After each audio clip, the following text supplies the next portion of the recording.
దాసరి విజ్ఞాన్ గారు, ఒక యువకుడు అమెజాన్ పై కేసు పెట్టారు.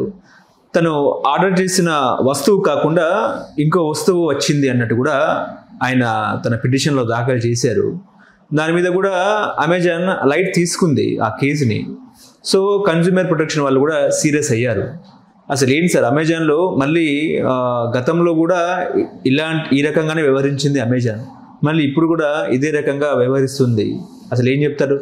దీంట్లో చాలా కోణాలు ఉంటాయి మీరు తీసుకోవాల్సిన దాంట్లో. ఇక్కడ పాప కుర్రోడి తప్పు లేదు, అలానే అమెజాన్ తప్పు లేదు, కన్జ్యూమర్ ఫోరం తప్పు లేదు. బికాస్ వాళ్ళ తప్పు ఉండదులే, వాళ్ళు ఇచ్చిన నోటీసులను అమెజాన్ ఉల్లంఘించినట్టు కూడా ఏం లేదు యాక్చువల్గా. ఓకే, సిచ్యువేషన్ ఎలా ఉంటుంది అంటే కొన్నిసార్లు మనకు అయిపోయేవి అన్ఎక్స్పెక్టెడ్గా జరుగుతూ ఉంటాయి. ఇప్పుడు గ్రేట్ ఇండియన్ సేల్, ఆ సేల్, ఈ సేల్ అని చెప్పి ప్రకటించుకున్నారు. గతంలో ఎన్నడూ లేనంత ఈసారి బాగా జరిగింది కూడా బిజినెస్. మోస్ట్లీ జనాలు బయటకు వెళ్ళకుండా అన్ని అమెజాన్లో, నేను కూడా చాలా షాప్ చేసి అమెజాన్లో బాగున్నాయి. సో వాట్ హ్యాపెన్, ఈ వీరేష్ అని ఒక అబ్బాయి పాపం ఐఫోన్ 15 ప్లస్ కొన్నాడు. అది ఇప్పుడు 17లో రిలీజ్ అయిందంటే 16 కంటే 15 ఇంకా తక్కువకి వస్తుంది కదా. దాంట్లో ఏవో మంచి ఫీచర్స్ ఉండేది, 80,000కి సంథింగ్ అటు ఇటుగా ఆర్డర్ చేశాడు. ఆయనకేమో ఐక్యూ ఫోన్ వచ్చింది, ఏదో 15,000 20,000. అదేంటి ఐక్యూ వచ్చిందని చెప్పేసి తను మళ్ళీ అమెజాన్కి రిటర్న్ పెట్టాడు. అసలు స్పందన లేదు. నెక్స్ట్ అతని వల్ల అవ్వలే. ఇంకా నువ్వు ఐక్యూ రిటర్న్ ఇస్తే మళ్ళీ ఐక్యూఏ వస్తుంది. నువ్వు ఐఫోన్ పెడితే ఐక్యూ వచ్చింది, ఇప్పుడు సేల్స్ మ్యాన్ వస్తాడు, ప్రోడక్ట్ రిటర్న్ పెట్టావు, నువ్వు ఐఫోన్ కదా కొనింది, మీరు ఇది ఇస్తున్నారేంటి రిటర్న్? లేదు బాబు నాకు అదే వచ్చింది అంటాడు. అవునా? తప్పు. నెంబర్ 1, నిజంగా నీకు ఐఫోన్ బదులు ఐఫోనే వచ్చి నువ్వు అందులో ఐక్యూ పెట్టి నాకు ఇదే వచ్చిందని అబద్ధం చెప్పొచ్చు. 2 ఆప్షన్స్ ఉన్నాయి, 50-50 చెప్పొచ్చు కూడా.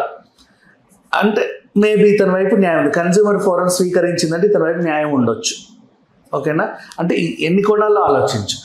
సేల్స్ పర్సన్ ఎందుకు రిజెక్ట్ చేస్తారంటే వాడి డ్యూటీ పాపం. నువ్వు వాటర్ బాటిల్ ఆర్డర్ చేసి దాంట్లో ఇంకేదో పెట్టి వాడికి ఇస్తే అది వాడికి పడుతుంది కదా. ఆ 80,000 వాడు కట్టుకోవాల్సి వస్తుంది పాపం. వాళ్ళ జీతం ఎంత ఉంటుంది? 30,000-40,000 కంటే ఎక్కువ రాదు. వాళ్ళని నేను ఎందుకు కట్టుకోవాలని ఆలోచిస్తారు. నెక్స్ట్ నీకు ఉన్న ఆప్షన్ ఏంటి? ఇట్లాంటి వాటికి వినియోగదారుల చట్టం ఉపయోగించుకొని కన్జ్యూమర్ ఫోరంకి వెళ్ళి కేసేస్తాను. నాకు ఇలా జరిగిందండి, నేను ఇది ఆర్డర్ చేస్తే ఇది వచ్చింది. అమెజాన్కి కాల్ చేస్తే వాళ్ళు మమ్మల్ని స్పందించట్లేదు. ఏమో అమెజాన్ కాల్ చేసినా కూడా వాళ్ళు ఏం చెప్తారు, లేదు మేము ఐఫోనే పంపించాము. ఇక్కడ ఇంకొక కోణం, మధ్యలో నీకు డెలివరీ చేసేవాడు ఏమన్నా కక్కుర్తి పట్టాడా? నీ ఐఫోన్ని తీసేసి ఏదో పిచ్చి ఫోన్ అందులో పెట్టి దాన్ని మళ్ళీ వాడి చేతిలో ఉంటుంది నీట్ ప్యాకింగ్, మళ్ళీ నీట్గా ప్యాక్ చేసి నీకు పంపాడు. వాడేమన్నా చేశాడు అది కూడా తెలియదు. కొంచెం ఎంక్వైరీ ఎక్కువ చేయాలి ఈ దీంట్లో అమెజాన్ సంస్థకి. ఇప్పుడు అమెజాన్ కూడా బోల్డ్ అంత ఎంక్వైరీ చేసుకోవాలి. నిజంగా కష్టం.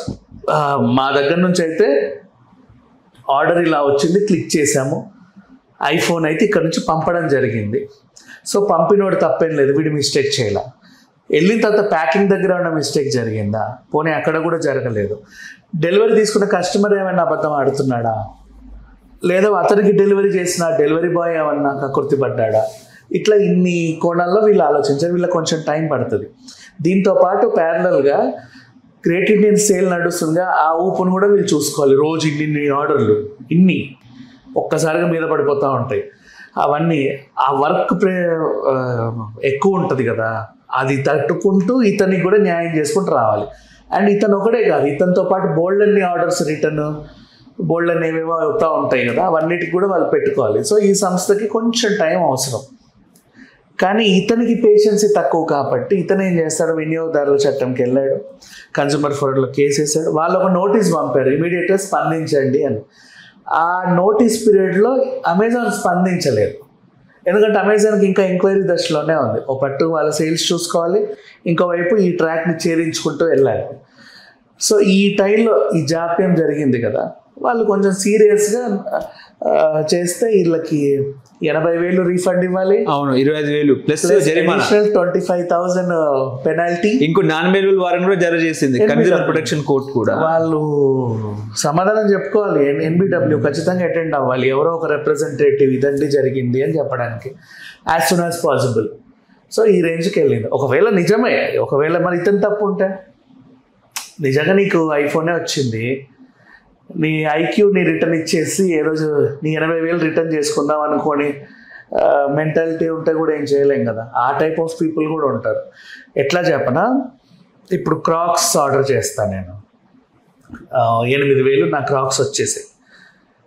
క్రాక్స్ని పోలిన అట్లాంటిదే ఇంకో డూప్లికేట్ వస్తువు ఉంటుంది కదా, ఏవో అది కూడా కొంటా నేను 250కో 300కో ఎక్కడ అమెరికాలో అక్కడ ఇక్కడ. క్రాక్స్ ఆర్డర్ చేసి ఇది నా సైజ్ కాదండి అని చెప్పేసి అది నేను రిటర్న్ చేస్తాను. డెలివరీ పర్సన్ వస్తాడు, పాపం వాళ్ళకి దీంట్లో తెలియదు కదా, Crocs okay colour white yellow green okay done, వాడు పట్టుకొని వెళ్ళిపోతాడు. ఆడొక్కసారి పట్టుకెళ్ళాడా ఇతనికి రీఫండ్ వచ్చేస్తుంది 8,000. ఇప్పుడు నేను చూడు ఫ్రీగా క్రాక్స్ తెచ్చుకున్నా, నా పాత చెప్పులు ఇచ్చేసి. ఇట్లా కూడా మోసం చేసే వాళ్ళు ఉంటారుగా, ఎందుకు అనుకోకూడదు. ఇప్పుడు కన్జ్యూమర్ కోర్టు కూడా రెండు చూడాలి, ఇతడు బాధితుడా లేకపోతే కావాలని చేస్తున్నాడా, ఇతని వైపు ఎంక్వైరీ చేయాలి, అటు కూడా ఎంక్వైరీ చేయాలి. ఊరికి ఎవరిని నమ్మకూడదు. అంటే చెప్తున్నా, ఇప్పుడు అమెజాన్ అంటావా అదొక ప్రపంచవ్యాప్తంగా బాగా గుర్తింపు పొందిన సంస్థ. ఇట్లాంటి నాసిరకం పనులు చేసి వాళ్ళ ఇమేజ్ డ్యామేజ్ చేసుకోవాలనుకోదు, అంత పెద్ద సంస్థ. ఎవడో మధ్యలో కకృతి పడి ఏ ఎంప్లాయీ ఉంటే ఇన్ కేస్ చెప్పలేం, వాళ్ళ వల్ల ఏదన్నా అయ్యింది అనుకుంటే వీ కాంట్. ఫోన్ని పోలిన ఫోన్లు ఉండేవి ఒకప్పుడు కూడా. మనకి ఆ చైనా ఫోన్లు వచ్చిన టైంలో కంపెనీ ఫోన్లతో పాటు సేమ్ అలాగే చైనా ఫోన్లు వచ్చేవి, యాజ్ ఇట్ ఈజ్ సేమ్ ఉండేవి. బూట్లు నైక్, పూమా, పామా, పోమా, ఇవస్ అట్లాగే ఉంటుంది. నువ్వు ప్యూమా ఆర్డర్ చేసావు, 16,000 అయింది. సేమ్ అలాంటి పోమా రిటర్న్ పెట్టావు, ఆ పిచ్చోడు పాపం తీసుకెళ్ళిపోయాడు, వాడికి తెలియదుగా అదే కంపెనీ బుట్టు కూడా తెలియదు కదా, పూమానో పామానో. ఫోటో చూస్తాడు, నీకు కావాల్సిన black shoe delivered, design same అలాగే ఉంటుంది. మా ప్రోడక్ట్ ఇమిటేషన్, ఆ లేబుల్ ఇమిటేషన్ కూడా అలాగే ఉంటుంది. సో తప్పు ఎక్కడ జరిగిందనేది తెలుసుకోవాలి తప్పితే నేను ఇప్పుడు ఈ వీరేష్ అనే అబ్బాయిని కూడా నేను సమర్థించను. కాకపోతే అమెజాన్కి ఎందుకు జరిమానా పడింది అంటే అమెజాన్ తప్పు చేసినట్టు కాదు, అక్కడ టైంకి స్పందించకపోతే కోర్టు ఎవరికైనా సరే నాన్ అవైలబుల్ వారెంట్ ఇష్యూ చేస్తుంది. ఇప్పుడు నేను నీకు ఇప్పుడు మన ఇద్దరమే కొట్లాడుకున్నాం, పంచాయతీ కోర్టుకి వెళ్ళింది, నెక్స్ట్ 3వ తారీఖు రా అన్నాడు, నువ్వు వెళ్ళావు నేను రాలేదు. మళ్ళీ 14కు రమ్మన్నాడు, నువ్వు వెళ్ళావు నేను రాలేదు. మళ్ళీ 20కో 30కో రమ్మన్నాడు, నువ్వు వెళ్ళావు నేను రాలేదు. ఏంటి పరిస్థితి? ఉల్లంఘనే కదా. దెన్ అంటే పట్టించుకోకుండా వదిలేసినట్టుగా దానికి ఉంటుంది కదా శిక్ష ఖచ్చితంగా.